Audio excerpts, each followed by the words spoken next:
पाकिस्तान की क्रिकेट में जो हमने कल कामयाबियां देखी है, ज़रा उसके ऊपर भी बात कर लेते हैं मेरे ख्याल में। भाई दोपहर से लेके रात हो गई लेकिन खुशियों का सिलसिला ख़त्म होने का नाम ही नहीं ले रहा था। अल्लाह करे इसी तरह चलते रहे। गैर मामूली तौर पे भरपूर रहा जनाब। पाकिस्तान शाहीन्स ने एशिया कप राइजिंग स्टार्स का फाइनल, जो कि इतना सनसनीखेज नहीं होना चाहिए था, उसको बना के फिर हम सुपर ओवर में जाके फिर हम जीते हैं और टाइटल अपने नाम किया है। अच्छी बात यह है कि मोहसिन नकवी साहब ने ट्रॉफी एशिया कप की हैंड ओवर की और हमने वो ट्रॉफी वसूल की है। इससे भी बराबर में बहुत आग लग रही होगी, उनको नजर आता है अच्छा ऐसे लेते हैं ट्रॉफी। दूसरी जानिब क्या हुआ, बहरहाल इसमें इरफान पठान का कमेंट भी आया, उस पर भी बात करेंगे बाद में। बट दूसरी तरफ ये हुआ कि रावलपिंडी में कौमी टीम ने सैफरी की T20 सीरीज में जिम्बाब्वे को यकतरफा मुकाबले में पछाड़कर फाइनल में रसाई हासिल कर ली। और इस सब के दौरान साबिक कप्तान राशिद लतीफ़ और PCB के दरमियान कई रोज से जारी तनाज़ा भी फिलहाल उसका क्लाइमैक्स हो चुका है। ओके, तो अब इस सब पे ज़रा हम बात कर लेते हैं और फवाद मुस्तफ़ा क्रिकेट एक्सपर्ट हमारे साथ मौजूद है। अस्सलाम वालेकुम फवाद भाई। ओके, हम फवाद मुस्तफ़ा से भी बात करेंगे, बट एक बहुत ही अच्छा, मेरे लिए Pakistan Zimbabwe was not the, although के बाबर आए, उन्होंने रन्स किए, साहबजादा फराज उन्होंने रन्स किए, और जनाब कल हैट्रिक भी हो गई और बहुत ही ज़बरदस्त जो है शानदार हैट्रिक भी कल हमने देख ली। Got the chance to perform, ये हो गया ना, एक हैट्रिक आपको नजर आ गई। अदरवाइज ये होता है कि हम मैचेस जीत ही जाते हैं लेकिन कोई इंडिविजुअल परफॉर्मेंस बॉलिंग साइड से या बैटिंग साइड से जो है वो आउट लाउड शाइन नहीं कर पाती है, तो आपको ऐसा लगता है कि कोई एक हीरो कौन होगा इस सीरीज का। सबने अच्छा परफॉर्म किया।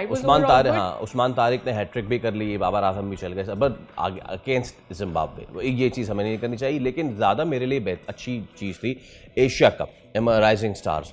अब सवाल ये बनता है सादिया कि इन राइजिंग स्टार्स में से वो कौन से लड़के हैं जिन्हें हमें लाना चाहिए in at least in are T20 side. एक के लिए तो मैं बिल्कुल श्योर हूँ और वो है कप्तान इरफान खान नियाजी, जो कि पाकिस्तान की नुमाइंदगी कर भी चुके हैं।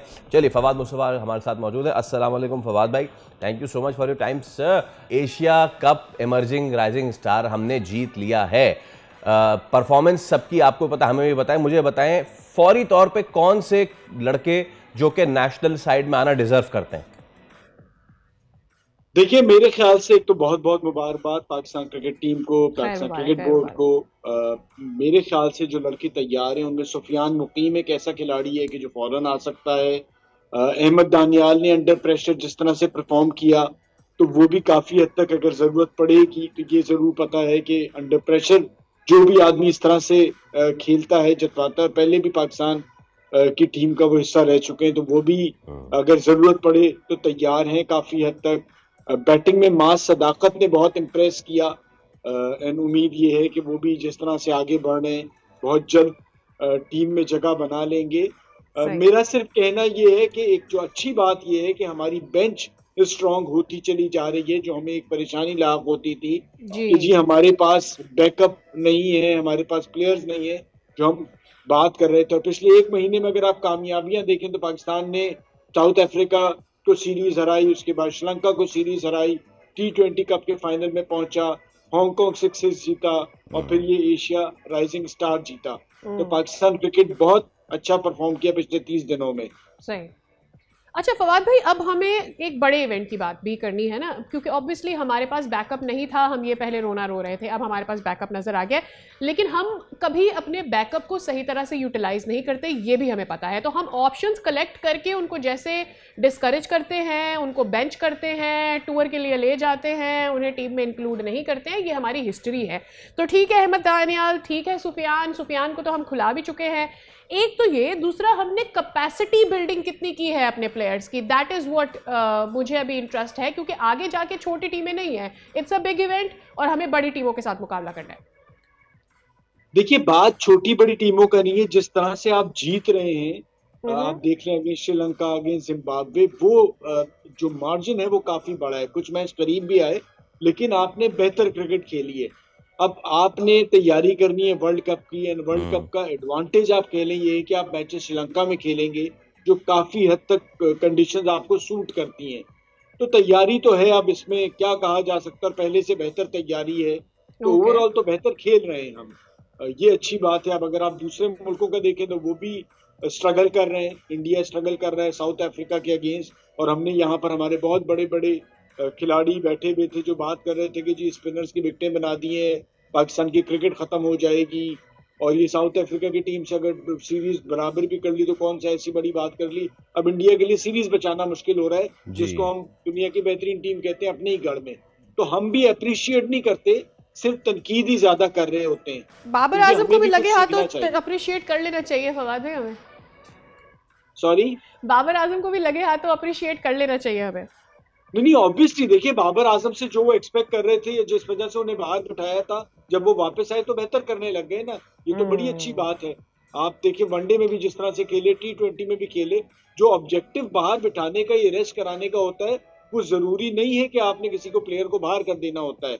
ऑब्जेक्टिव ये होता है कि उसको ये पता चला जाए कि जी वो और बेहतर कर सकता है और बेहतर करे। और साथ साथ चीजें ये कि आपके खिलाड़ी इतने आते जा रहे हैं कि खुद ब खुद आपको बेहतर होना पड़ेगा। पहले तो ये पता होता था कि कोई मुझे रिप्लेस ही नहीं कर सकता, अब खिलाड़ी पीछे तैयार होते जा रहे हैं। आपका डोमेस्टिक सीजन में आप देखें लड़कों ने जिस तरह से परफॉर्म किया है, जो टॉप बैटर्स हैं वो अंडर 25 ही हैं। शामिल को ले लें, साद बेग को ले लें, अजान उवैस को ले लें, साद खान को ले लें, ये वो लड़के हैं जो 25 साल से कम उम्र के हैं। तो साथ साथ चीजें आपकी बेहतर होती जा रही हैं और उम्मीद है कि आप वर्ल्ड कप में भी बेहतर करेंगे।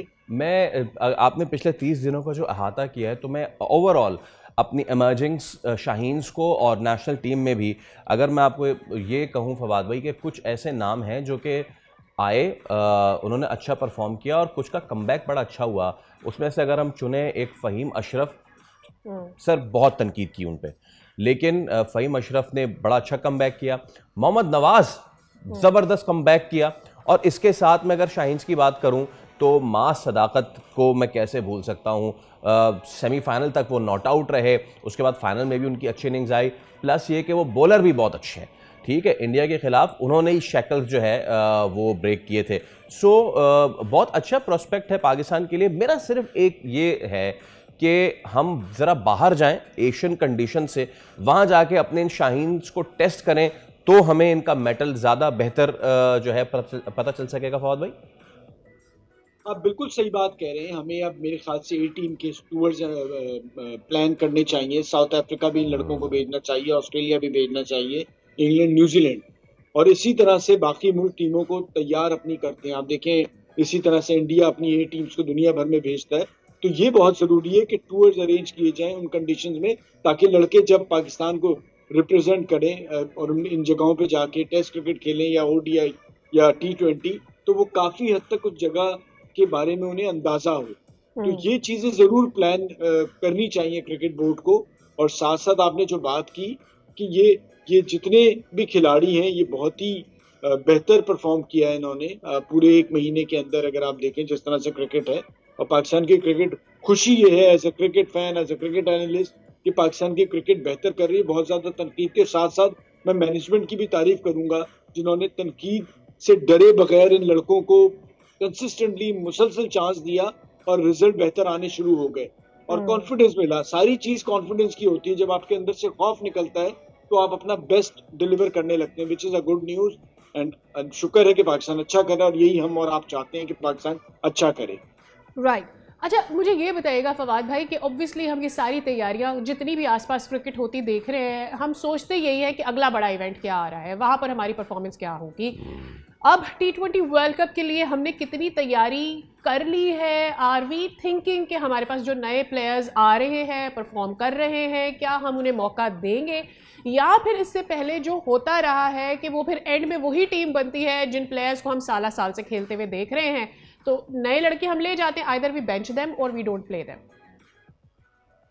देखिए सादिया, अब तो ये प्लान आप सिलेक्शन कमेटी ने, टीम मैनेजमेंट ने करना है कि किस खिलाड़ी को आजमाना है। नए का मतलब ये नहीं होता कि आप राइजिंग स्टार की परफॉर्मेंस पे आप किसी एक्सपीरियंस प्लेयर को बिठा के आप नए लड़के को ले आए, लेकिन आपने ये जरूर प्लान करना है कि किस को लेके आना है, क्योंकि नया बॉल कौन अच्छा कर सकता है ये आपने देखना है। स्पिनर्स के आपके पास ऑप्शन बहुत मौजूद, हम देखना है कि उनमें से बेस्ट कौन रहेगा। इसी तरह बैटिंग में आपने देखना है, तो एक टीम ऐसी बनानी है कि जो श्रीलंका की कंडीशन में रहते हुए अच्छा डिलीवर करे। तो यही टारगेट है। बट अच्छी बात ये है कि अब आपके पास ऑप्शंस काफी सारे हो गए, तो ये एक गुड न्यूज है। और जिस तरह से आप खेल रहे हैं, कॉन्फिडेंस लेवल बढ़ रहा है। एंड उम्मीद यही है कि वर्ल्ड कप में जैसा आपने माजी में देखा उससे आप बेहतर कर सकते हैं। जीत और हार T20 में कोई गारंटी किसी भी टीम की नहीं होती, लेकिन ये जरूर है कि आप पहले से बेहतर कर सकते हैं और इस पोजीशन में भी आ सकते हैं जो कॉन्फिडेंस लेवल है कि आप जीत भी सकते हैं। एक आर्गुमेंट जो मैं बिल्ड करना चाहूंगा वो ये कि हम कंपेयर करें इंडिया के पास मतलब कि they're big players, Rohit Sharma, Virat Kohli and all, लेकिन इनके साथ ये नहीं किया इंडिया ने कि जनाब जूनियर प्लेयर्स थे उनको लाएं और बोलें कि यार आप तो ओपनर हैं, तो हमारे पास तो रोहित शर्मा है, तो आप एक काम करें, आप नीचे चले जाएं, नीचे कहीं 8वें नंबर पे खेल दें, जिस तरह हमने किया, जिस तरह हमने हसन नवाज के साथ किया, या फिर जिस तरह हम करना चाहेंगे शाहिद महबूब के साथ भी हमने किया, पोजीशन चेंज कर दी। तो now I think it's the time कि बजाय हम इन प्लेयर्स को लाएं, सादिया ने भी कहा कि बजाय इन प्लेयर्स को लाएं और इनको या तो बेंच कर दें या फिर इनके नेशनल नंबर से हटा दें, कुछ लड़कों को निकालें ना सीनियर से और फिर इनको करें ट्राई, और इनको ट्राई करें। इंडिया ने भी पे ऑफ किया, हम भी पे ऑफ करेंगे। और may be don't sit them completely, 1-2 matches में उनको मौका तो दें उनके रियल नंबर पर खेलने का। बात कर सकते थे, जवाब थे, और उन्होंने जल्दी में फैसले करवाए, रोहित को और कोहली को पुश किया इस तरफ कि वो टेस्ट क्रिकेट को भी खैराबाद कहें और बाकी भी चीजें। तो सर बड़े प्लेयर्स जब एकदम से जाते हैं तो झटका लगता है, जो इंडिया को लगा है। आप देखें साउथ अफ्रीका के अगेंस्ट वो ऑलमोस्ट सीरीज हारने के करीब है, ज्यादा से ज्यादा ड्रॉ कर सकते हैं लेकिन मुश्किलात में जरूर है, और आप सीरीज बराबर कर चुके हैं उसी टीम के अगेंस्ट। तो आप ये गलती, जब आप सीनियर्स को इस तरह से निकालते हैं तो आप गलती करते हैं, और इंडिया ने वो गलती की। ओवर कॉन्फिडेंस कि जी हमारे पास ये कि बेंच भी जब तैयार हो जाती है तो ये देखना होता है कि उस प्रेशर में, उस लेवल पे आके वो यंगस्टर कैसे डिलीवर करेंगे। तो ये सारी चीजें आपने प्लान करनी होती हैं। होपफुली चीजें बेहतर हो रही हैं, क्रिकेट बेहतर हो रही है, लोगों का शौक भी वापस क्रिकेट में आ रहा है, तो this is a good news. PSL की प्लानिंग चल रही है, तो बहुत सारी चीजें अच्छी हो रही हैं। ओके, बहुत शुक्रिया फवाद भाई। सब्सक्राइब करें और बेल दबाएं ताकि कोई खबर रह न जाए।